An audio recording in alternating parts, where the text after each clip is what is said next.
100-ാം വർഷത്തിലേക്ക് കടക്കുന്ന RSSന്റെ അഖില ഭാരതീയ പ്രതിനിധി സഭയ്ക്ക് ഇന്ന് പരിസമാപ്തിയാവുകയാണ്.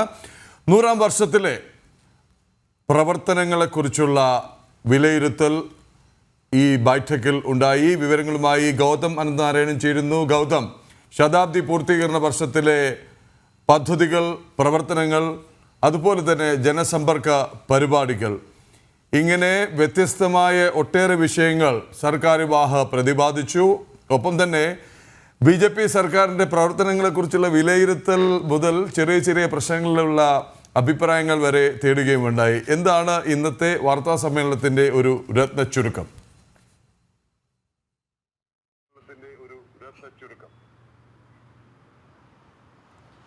പ്രദീപുള്ള, പ്രധാനമായും ഇന്നിപ്പോൾ സർക്കാർ വിവാഹ ദത്താത്രേയ ഹൊസബളെ നടത്തിയ ഈ വാർത്താ സമ്മേളനത്തിൻ്റെ ഉള്ളടക്കങ്ങളിൽ ഒന്ന് സംഘത്തിൻ്റെ ശതാബ്ദി പൂർത്തീകരണ വർഷത്തിൽ സംഘടന നടപ്പാക്കുന്ന പ്രവർത്തനങ്ങൾ സംബന്ധിച്ചാണ്. കാരണം RSSന്റെ പ്രവർത്തനം ഏതാണ്ട് 100 വർഷം പൂർത്തിയാകുകയാണ് ഈ വിജയദശമിയിൽ, വരുന്ന ഒക്ടോബർ മാസത്തിലെ വിജയദശമിയിൽ. അതിനാൽ തന്നെ സ്വാഭാവികമായും പല വാർത്തകൾ ഇതുമായി ബന്ധപ്പെട്ട് നേരത്തെ തന്നെ വരുന്നുണ്ട്. പക്ഷേ ആ വാർത്തകളിലൊക്കെ സ്വാഭാവികമായിട്ടും പറയുന്നത് RSSന്റെ ശതാബ്ദിയോടനുബന്ധിച്ചുള്ള ആഘോഷങ്ങൾ, അല്ലെങ്കിൽ RSSന്റെ 100-ാം വർഷത്തോടനുബന്ധിച്ചുള്ള ആഘോഷങ്ങൾ എന്നുള്ളതാണ്. അത് കൃത്യമായി തന്നെ ഇപ്പോൾ സർക്കാർ വിവാഹ തിരുത്തുന്നുണ്ട്. കാരണം സംഘം 1925 സ്ഥാപിച്ചത് മുതൽ 99 വർഷങ്ങൾ പിന്നിടുന്ന ഘട്ടത്തിൽ ഒരിക്കൽ പോലും അതിൻ്റെ സ്ഥാപക ദിനം ഒരു വലിയ ആഘോഷമാക്കുന്നില്ല. അല്ലെങ്കിൽ ഈ ശതാബ്ദിയുമായി ബന്ധപ്പെട്ട് കോടിക്കണക്കിന് രൂപ ചെലവഴിച്ച് മറ്റ് സംഘടനകളൊക്കെ നമുക്കറിയാം, സിൽവർ ജൂബിലിയും ഗോൾഡൻ ജൂബിലിയും ഒക്കെ ആഘോഷിക്കുന്നത് കോടികൾ ചെലവഴിച്ചുള്ള വലിയ പരിപാടികൾ സംഘടിപ്പിച്ചുകൊണ്ടാണ്. RSS അത്തരം പരിപാടികളെ ഒരു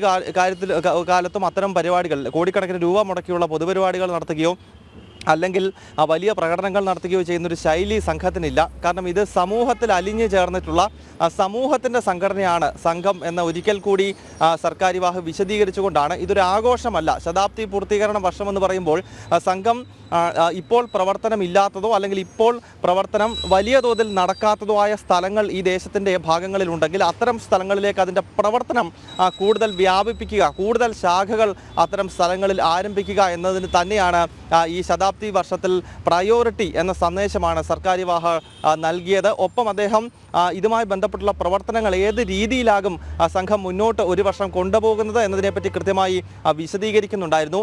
ഈ പരിപാടികൾക്ക് തുടക്കം, അതായത് ശതാബ്ദി പൂർത്തീകരണ വർഷത്തിലെ പ്രവർത്തനങ്ങളുടെ തുടക്കം വരുന്ന വിജയദശമി നാളിൽ സർസംഘചാലകിൻ്റെ വിജയദശമി സന്ദേശത്തോടു കൂടിയാകും. നമുക്കറിയാം, സംഘം 1925 നാഗ്പൂരിൽ സ്ഥാപിച്ചതിന് ശേഷം ഓരോ വിജയദശമി ദിവസത്തിലും രാഷ്ട്രീയ സ്വയംസേവക സംഘത്തിൻ്റെ സർസംഘചാലകമാർ, ഇപ്പോഴത്തെ സർസംഘചാലക് മോഹൻ ഭാഗവത് നമുക്കറിയാം സംഘത്തിൻ്റെ 6ാമത്തെ സർസംഘചാലകാണ്. ആദ്യം സ്ഥാപകനായിട്ടുള്ള ഡോക്ടർ ഹെഡ്ഗേവാറും പിന്നീട് 2ാമത്തെ സർസംഘചാലക് 33 വർഷക്കാലം സംഘത്തെ നയിച്ച ഗുരുജി ഗോൾവാൾക്കറും ഉൾപ്പെടെ ഇപ്പോഴത്തെ 6ാമത്തെ സർസംഘചാലകായ ഡോക്ടർ മോഹൻ ഭാഗവത് ഉൾപ്പെടെയുള്ളവർ ഓരോ വിജയദശമി നാളിലും സംഘത്തിൻ്റെ കാര്യാലയമായ, കേന്ദ്ര കാര്യാലയമായ നാഗ്പൂരിൽ വിജയദശമി സന്ദേശം നൽകാറുണ്ട്. അതാണ് വിജയദശമി ദിവസത്തിലെ സംഘത്തിൻ്റെ ഏറ്റവും പ്രധാനപ്പെട്ട പരിപാടി. ഒരു വർഷക്കാലം സംഘടന എങ്ങനെയാണ് പോകേണ്ടത്, ഒപ്പം വിവിധ വിഷയങ്ങളിലെ RSSന്റെ നിലപാടുകൾ എന്താണ്, ഇതൊക്കെ വിശദീകരിക്കുന്നതാണ് വിജയദശമി സന്ദേശം. ഈ 100-ാം വർഷത്തിലേക്ക് കടക്കുന്ന ഘട്ടത്തിലും വിജയദശമി സന്ദേശം സർസംഘചാലക് നടത്തുന്നതോടുകൂടിയാണ് ഒരു വർഷം നീണ്ടു നിൽക്കുന്ന ശതാബ്ദി പൂർത്തീകരണ വർഷത്തിലെ പ്രവർത്തനങ്ങൾക്ക് സംഘം തുടക്കം കുറിക്കുന്നത്.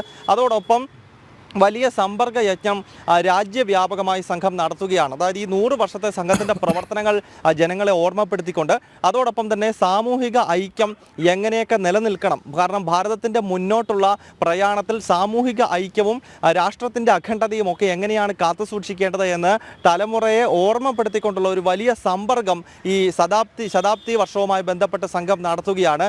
അത് ഓരോ പ്രാന്തിലും, പ്രാന്ത് എന്നത് ഉദ്ദേശിക്കുന്നത് നമുക്കറിയാം ഈ സംസ്ഥാന അടിസ്ഥാനത്തിലോ അല്ലെങ്കിൽ ഇപ്പോൾ കേരളം തന്നെ ഉദാഹരണമായി നമുക്കറിയാം 2 പ്രാന്താണ്, ദക്ഷിണ പ്രാന്തും അതോടൊപ്പം തന്നെ ഉത്തര കേരള പ്രാന്തുമുണ്ട്. അങ്ങനെ സംഘത്തിൻ്റെ വിവിധ പ്രാന്തുകളിൽ 3 ആഴ്ച നീണ്ടു നിൽക്കുന്ന സമ്പർക്ക യജ്ഞമാകും ഈ ശതാബ്ദി പൂർത്തീകരണ വർഷത്തിൽ നടത്തുന്നത്. അത് ഓരോ പ്രാന്തുകൾക്കും ഏത് സമയമാണ് നിശ്ചയിക്കേണ്ടത് എന്നത് സ്വന്തമായി തീരുമാനിക്കാവുന്നതാണ്. അങ്ങനെ വലിയ സമ്പർക്ക യജ്ഞത്തിന് സംഘം ഈ ശതാബ്ദി പൂർത്തീകരണ വർഷത്തിൽ ഇറങ്ങുന്നു. അതോടൊപ്പം തന്നെ ബസ്തി മണ്ഡലം അടിസ്ഥാനത്തിൽ ഹിന്ദു സമ്മേളനങ്ങൾ നടത്തും എന്നാണ് സർക്കാർ വിവാഹ ഈ വാർത്താ സമ്മേളനത്തിൽ വ്യക്തമാക്കുന്നത്. ഒപ്പം പഞ്ചപരിവർത്തനവുമായി ബന്ധപ്പെട്ടുള്ള വലിയ പ്രചരണങ്ങൾ നടത്തും. നമുക്കറിയാം സംഘം ഈ ശതാബ്ദി വർഷത്തിൽ മുന്നോട്ട് വയ്ക്കുന്ന ഏറ്റവും പ്രധാനപ്പെട്ട ആശയം പഞ്ചപരിവർത്തനവുമായി ബന്ധപ്പെട്ടതാണ്. കുടുംബ പ്രബോധൻ, അതോടൊപ്പം തന്നെ സാമൂഹിക് സമരസത, സ്വദേശി, പൗരബോധം, പര്യാവരൺ, ഈ 5 കാര്യങ്ങളെ ഓർമ്മപ്പെടുത്തി. അതായത് കുടുംബങ്ങൾ തമ്മിലുള്ള ബന്ധം കൂടുതൽ സുശക്തമാക്കുന്ന കുടുംബ പ്രബോധൻ, അത് കഴിഞ്ഞാൽ രണ്ടാമത്തെ സ്റ്റെപ്പായിട്ട് സാമൂഹിക സമരസത, അതായത് സമൂഹത്തിൽ ജാതീയമായും ഒക്കെയുള്ള പല ചിന്തകൾ, അതായത് ആളുകളെ വിഘടിപ്പിക്കുന്ന രീതിയിലുള്ള ചിന്തകളെ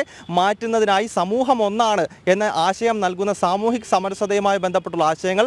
അതോടൊപ്പം തന്നെ സ്വദേശി, നമുക്കറിയാം വിശദീകരിക്കാതെ തന്നെ സ്വദേശി എന്നതിലൂടെ ഉദ്ദേശിക്കുന്നത് രാഷ്ട്രത്തിൻ്റെതായ ഉൽപ്പന്നങ്ങളും സ്വദേശി ഉൽപ്പന്നങ്ങൾക്കും കൂടുതൽ പ്രയോറിറ്റി നൽകണം എന്ന ഗാന്ധിയുടെയൊക്കെ ആശയം തന്നെ കൂടുതൽ ജനങ്ങളിലേക്ക് എത്തിച്ചുകൊണ്ടുള്ള സ്വദേശി ആശയം. അതോടൊപ്പം പൗരധർമ്മമുണ്ട്. കാരണം വോട്ട് ചെയ്യേണ്ടത് ഉൾപ്പെടെയുള്ള കാര്യങ്ങളെ ഓർമ്മപ്പെടുത്തി ഒരു പൗരൻ ഒരു രാഷ്ട്രത്തിൽ ജീവിക്കുമ്പോൾ എന്തൊക്കെ കാര്യങ്ങളാണ് ഓർമ്മപ്പെടുത്തേണ്ടത് എന്ന കാര്യം വിശദീകരിക്കുന്നതാണ് ഈ പൗരധർമ്മം. ഒപ്പം പര്യാവരണവുമായി ബന്ധപ്പെട്ട് പ്രകൃതിയെ സംരക്ഷിക്കേണ്ടതല്ല ഇതിൻ്റെ ആവശ്യകത, അതാണ് ഈ പഞ്ചപരിവർത്തനം എന്നതിലൂടെ സംഘം ഉദ്ദേശിക്കുന്നത്. അപ്പോൾ ഈ കാര്യങ്ങളെല്ലാം ഓർമ്മപ്പെടുത്തിക്കൊണ്ടുള്ള വളരെ വിശാലമായിട്ടുള്ള ഒരു വലിയ ക്യാമ്പയിന്, ഒരു സമ്പർക്ക യജ്ഞത്തിന് ഈ ശതാബ്ദി പൂർത്തീകരണ വർഷത്തിൽ RSS ഇറങ്ങുകയാണ്. അപ്പോൾ സർക്കാരുമായി ചൂണ്ടിക്കാണിച്ചത് ഒരു ആഘോഷമല്ല, അതായത് സാധാരണ മറ്റ് സംഘടനകളൊക്കെ ചെയ്യുന്നത് പോലെ 100-50 വർഷമായി കഴിഞ്ഞാൽ കോടികൾ മുടക്കിയുള്ള വലിയ ആഘോഷം നടത്തുകയോ അല്ലെങ്കിൽ സമ്മേളനങ്ങൾ നടത്തുകയോ അല്ല, മറിച്ച് സാമൂഹിക ഐക്യം കെട്ടിപ്പടുക്കുന്നതിന് വേണ്ടിയും രാഷ്ട്രത്തിൻ്റെ ഐക്യം സുസ്ഥിരമായി മുന്നോട്ട് പോകുന്നതിന് വേണ്ടിയുമുള്ള പ്രവർത്തനങ്ങളാണ് RSS ഈ 100 വർഷക്കാലവും ചെയ്തിട്ടുള്ളത്. അത് കൂടുതൽ സുശക്തമാക്കിക്കൊണ്ട് സംഘത്തിന് ഇപ്പോൾ ഏതൊക്കെ സ്ഥലങ്ങളിലാണോ കാര്യക്ഷമമായ പ്രവർത്തനം നടക്കാത്തത് അത്തരം മേഖലകളിലേക്ക് ഇറങ്ങി ചെല്ലുവാനുള്ളൊരു ശ്രമമാണ് ഈ 100ാം വർഷത്തിൽ സംഘം നടത്തുക എന്ന സന്ദേശമാണ് ഈ വാർത്താ സമ്മേളനത്തിൽ ദത്താത്രേയ ഹൊസബളെ നൽകിയത്. പ്രദീപിള്ള. ശരി, ഗൗതം അനന്തനാരായണനാണ് അഖില ഭാരതീയ പ്രതിനിധി സഭയുടെ സമാപ്തി കുറിച്ചുകൊണ്ടുള്ള വാർത്താ സമ്മേളനത്തിൻ്റെ വിശദാംശങ്ങൾ നൽകിയത്.